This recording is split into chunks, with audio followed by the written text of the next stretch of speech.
Itong good news, ha? Mga taga Puerto Galera, Jack Pagyo, Mayor Rocky Ilagan, okay na po. Nakausap ko si Sam Bersosa ng front row.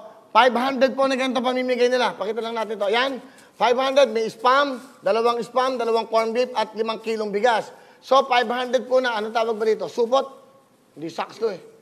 Relief goods or whatever, no? So, itong mga supot na to, ito po, 500 po, padadala ni Sam Bersosa, ni RS ng, of course, yan, okay na, inayos na natin, in-arrange ko na kay Jack yan. Tapos, meron pa kaming PPEs, meron pa kaming, test kits, ano pa yon? Face mask, pakita nga natin, yung padadala ng front row. Hindi kasi isang tawag ko lang, ayan, no? Padadala po natin yan lahat.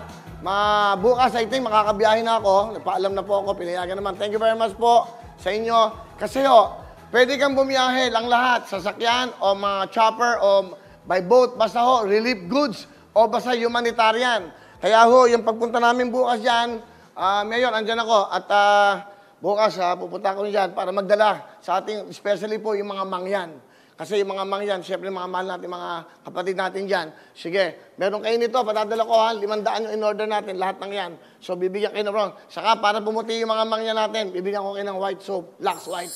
O, di ba? Puputi na sila. Okay, man. So, hello mga kapuso! Ako po si Ipon. Minabati ko unang-una dyan mga kaipo natin, mga kaskwami ko dyan. Nagustuhan nyo ba ang video na to?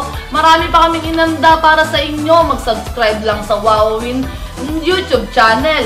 Tsaka, don't forget to hit the, the bell button para lagi kang updated. Yun lang!